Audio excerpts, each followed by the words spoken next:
Hello children, this video is for class 12th. Subject is accounts. Chapter number 7, company accounts. First part, issue of shares. Part 2. First part किसका है? Company accounts का। दो हिस्सों में है ये chapter. तो पहला पार्ट कौन सा है? इशू ऑफ शेयर्स, और दूसरा है फिर फोर फीचर्स। लेकिन इशू ऑफ शेयर्स का ये दूसरा पार्ट है। I am Amit Toshniwal, welcome you to the digital classes of Christ Church convent higher secondary school Gadarwara. Today we shall study about share, its types and share capital. So let us start with the meaning and definition of shares.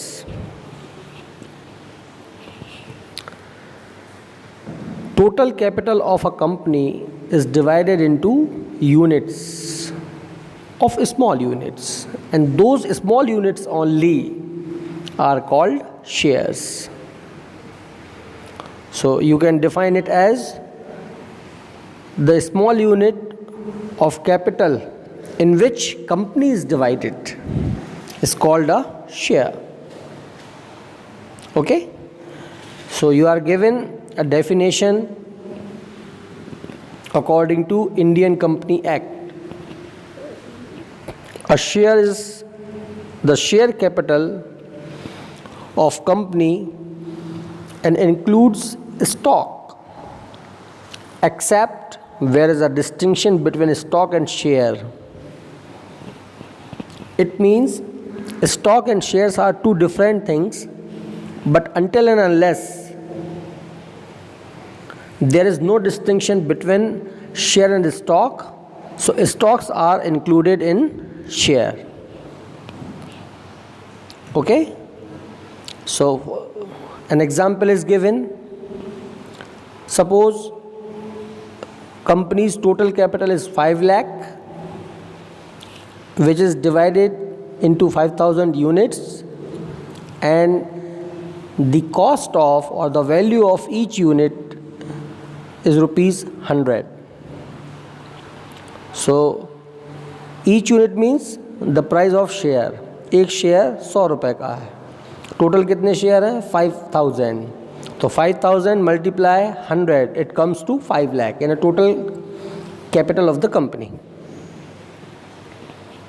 Understand?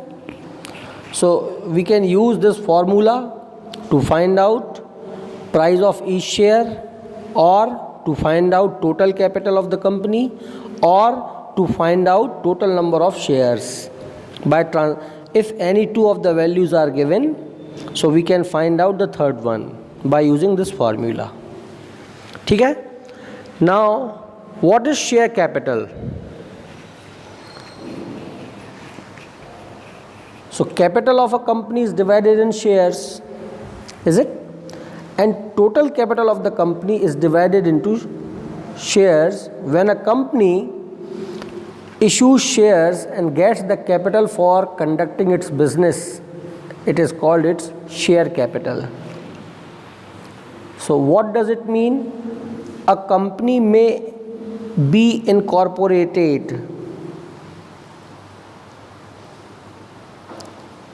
with the capital, but until and unless it is converted into share and subscribed by others, cannot be called as share capital. So it is normally stated in memorandum of association of the company.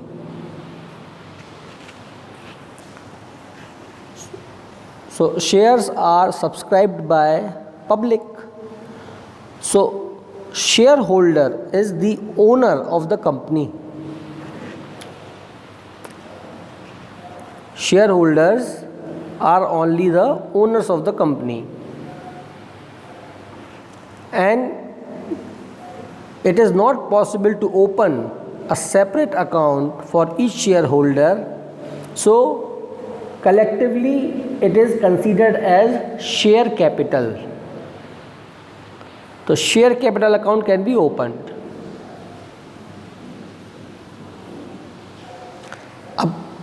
How the share capital is treated and governed? It is governed by SEBI, under which company works and according to Company Act. Understand? Now we come to the types of share. There are two types according to Company Acts: equity share, which are called ordinary shares, and second is preference shares. Equity share means those shares on which dividend is paid from the profit after dividend on preference shares. It means this is not certain that equity shareholders will get profit. They receive profit, but they are the owners, and the owner of any company, or I mean to say owner of any business, will receive its profit after distributing remuneration and liabilities to other concerns which are associated with the business. So they will be paid off first, and normal equity shareholders receives its profit or dividend at the end. Moreover, rate of dividend is not fixed on these shares, and at the time of liquidation, if some amount is left after payment to preference shareholders, then equity shareholders are paid. It means when जब payment की बात आएगी तो who will be given first? Preference shareholders will receive their money first and equity shareholders will receive their money later. So they are paid later on. बाद में उनको पे किया जाएगा. So they are only the real owners of the company. और दूसरा है preference share. तो ये जो होते हैं ये स्पेशल शेयर होते हैं कंपनी के. तो शेयर कैपिटल का कुछ हिस्सा जो होता है वो प्रेफरेंस शेयर्स के रूप में दिया जाता है. इनको जो डिविडेंड मिलता है it is given at certain percentage and they will be given first, means before equity share holders. तो उनका रीपेमेंट जो होगा उनको प्रेफरेंस पहले मिलेगा. ठीक है. Actually what is the nature of share? Can you tell me? So nature of share is they are the current assets of company which arrange working capital for company. They are issued in a large number and small unit. Minimum unit is यदि ज़्यादा कीमत के रहेंगे तो लोगों की पहुंच से बाहर हो जाएंगे.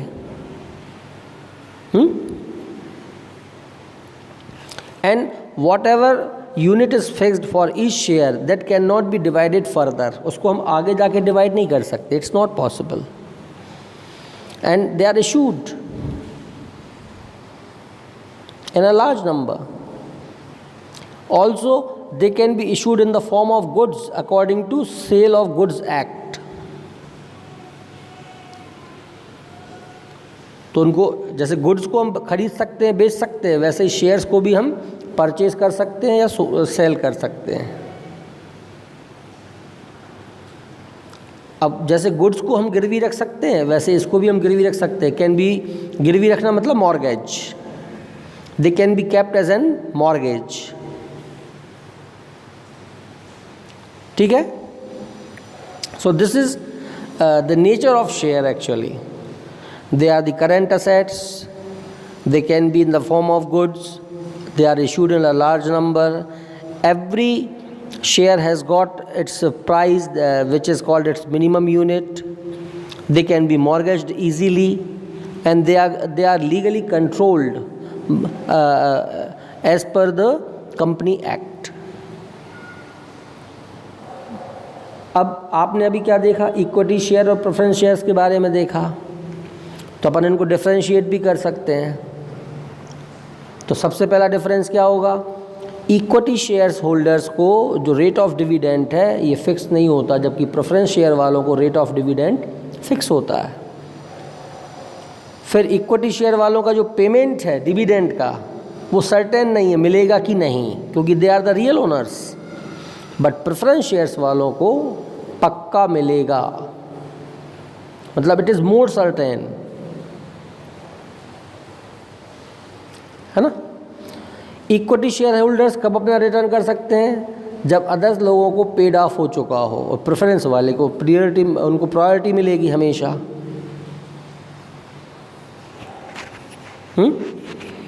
Equity shares normally they are considered as permanent capital, and preference share can be redeemed during the lifetime of company. Redeem means उनको हम रियलाइज कर सकते हैं, उनको वापस करके उनका पैसा ले सकते हैं।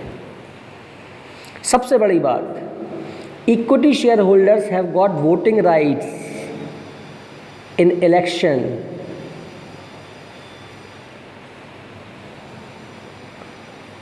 उनको वोटिंग राइट्स रहता है। अब इलेक्शन मतलब ये नहीं तुम्हारा ये वाला इलेक्शन नहीं, व्हाट इलेक्शन, कंपनीज का जो इलेक्शन होता है ना कि कौन CEO बनेगा, बोर्ड ऑफ डायरेक्टर्स, उसके लिए वो वोटिंग राइट्स उनके पास होते हैं।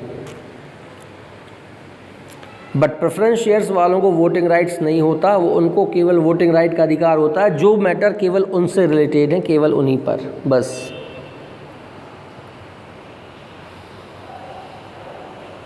अब इक्विटी शेयर कौन खरीद सकता है बताओ? इक्विटी शेयर्स जो रिस्क बेयरिंग करने की क्षमता रखते होंगे, क्योंकि इसमें पैसा डिविडेंड जो मिलने की संभावना है वो फिक्स नहीं है, और मिलेगा कि नहीं मिलेगा रेट भी फिक्स नहीं है, और पैसा मिलेगा कि नहीं ये फिक्स नहीं है, तो ये रिस्क बेयरर्स होते हैं। जबकि प्रेफरेंस शेयर्स कौन लोग प्रेफर करते हैं लेना? Those who want to get a stable income, तो वो प्रेफरेंस शेयर लेंगे, मतलब इन्वेस्टर टाइप के लोग। तो इसमें ज़्यादा रिस्क है इक्विटी शेयर्स में, लेकिन प्रेफरेंस शेयर में जो कंपैरेटिवली लेसर रिस्क रहती है इसमें। ठीक है। इक्विटी शेयर ऑनर्स हैं, तो जैसे पार्टनरशिप में तुमने देखा था कि जो पार्टनर्स रहते हैं तो उनका जितने भी जनरल रिजर्व्स या एक्यूमुलेटेड प्रॉफिट्स और अनडिस्ट्रीब्यूटेड प्रॉफिट होता है उस पर उनका राइट होता है। लाइकवाइज मतलब unlikely preference share holders do not have any rights over the reserve, undistributed profit and accumulated reserves, और एक्यूमुलेटेड प्रॉफिट और अनडिस्ट्रीब्यूटेड प्रॉफिट, उस पर उनका कोई अधिकार नहीं रहेगा कभी भी। ठीक है। Now you see the types of preference shares, there are 10 types of preference shares. तो पहला टाइप है क्यूमुलेटिव प्रेफरेंस शेयर्स। क्यूमुलेटिव में क्या होता है, एक फिक्स एनुअल इनकम मिलती है फिक्स रेट पे। यदि किसी ईयर में शेयर होल्डर को डिविडेंड नहीं मिल पाया, कंपनी लॉस में है या इनसफिशिएंट प्रॉफिट है, और उसको यदि डिविडेंड नहीं मिल पाया है, so that will not be lapsed, he can claim that dividend in the following years when company is earning sufficient profit, तब वो उसको क्लेम कर सकता है। ठीक है।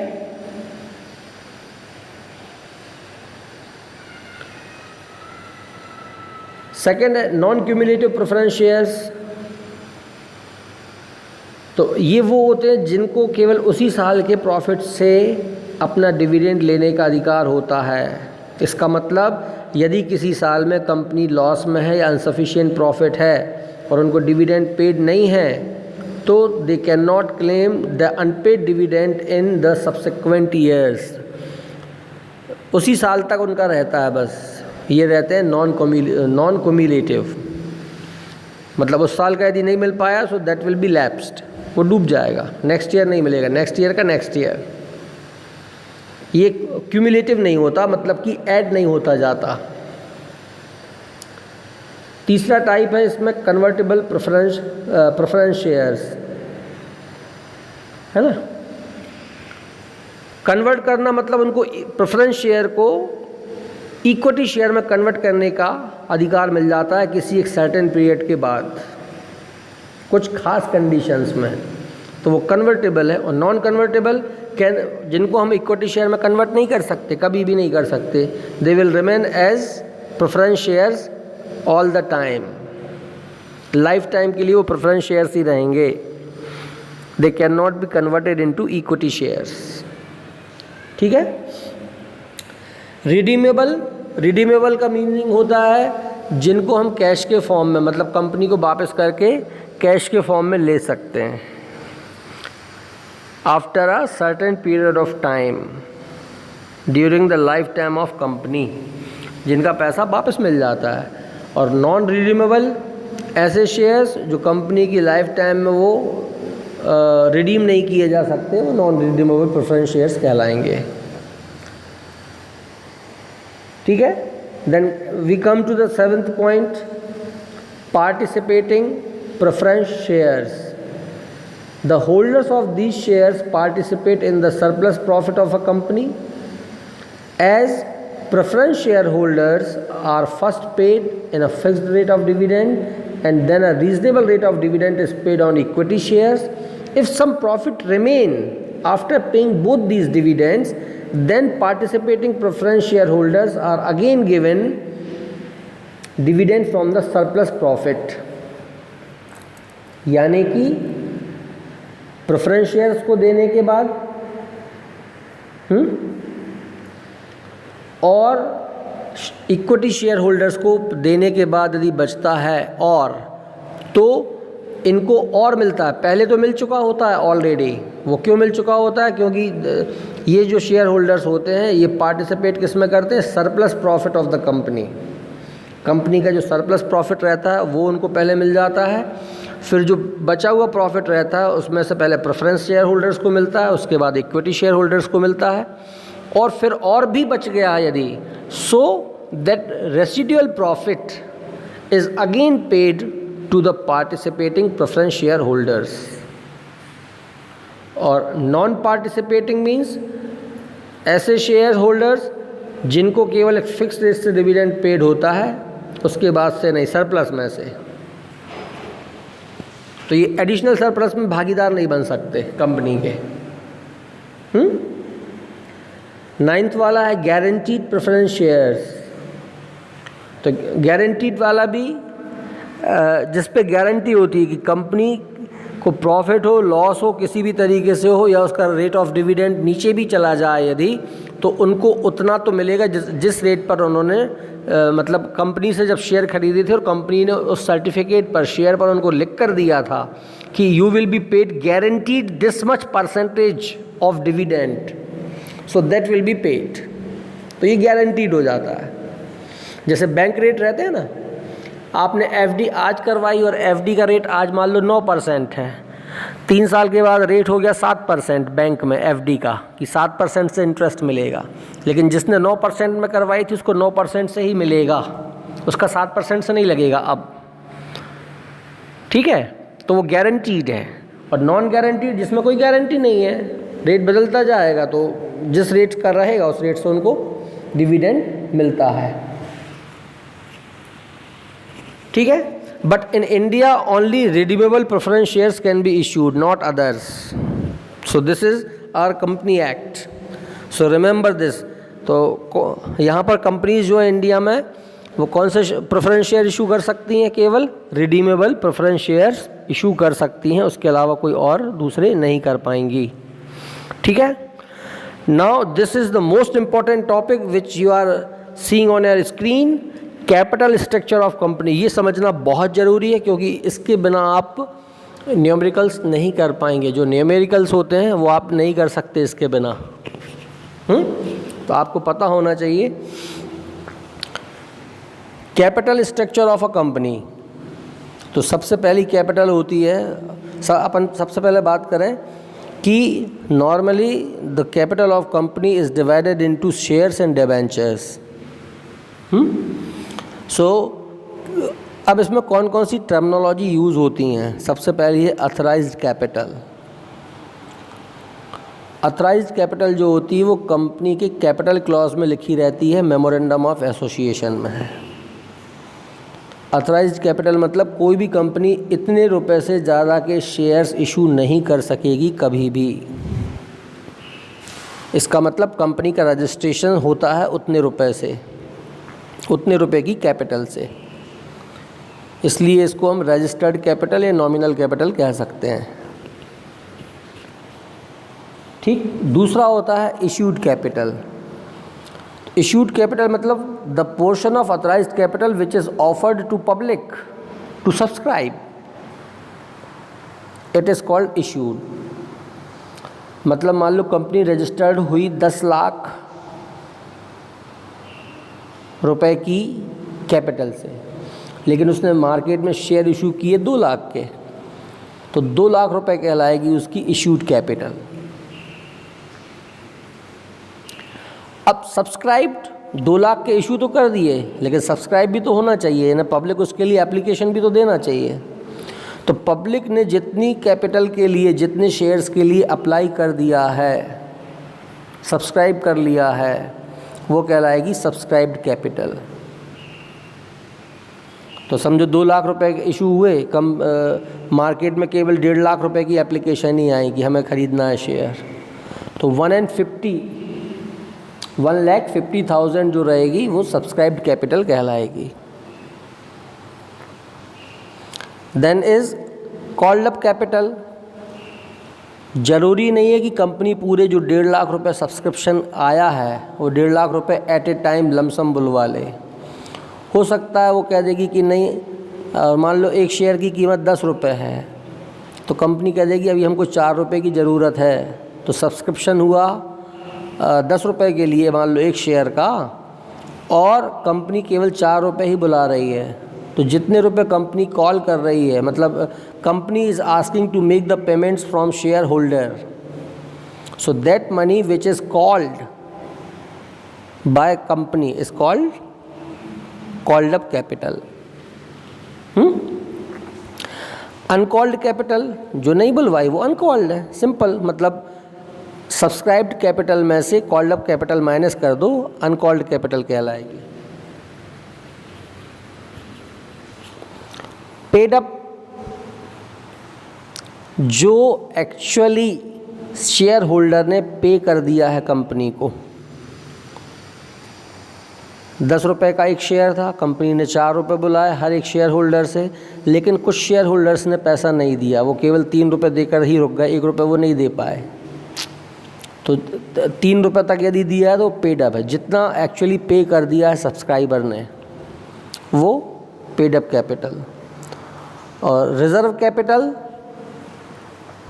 कंपनी एक स्पेशल रेजोल्यूशन लेकर आ सकती है और वो ये कह सकती है कि जो अनकॉल्ड कैपिटल है वो it shall not be called up except the event of winding of company. तो उस केस में जो कैपिटल है सब्सक्राइब्ड कैपिटल का वो पोर्शन क्या कहलाएगा, रिजर्व कैपिटल कहलाएगा। ठीक है, ये बहुत इम्पॉर्टेंट है। और ये क्वेश्चन, ये 2 क्वेश्चन आते हैं। पहला describe the capital structure of company, इसमें आपको ये पूरे 7 पॉइंट लिखना है। और दूसरा इम्पॉर्टेंट क्वेश्चन आज का था तुम्हारा टाइप्स ऑफ प्रेफरेंस शेयर्स। ठीक है, so this is the end of this video. In next video we shall study some more new topics like what are the preliminary expenses and how the shares are issued and what are the terms related to those. Thank you.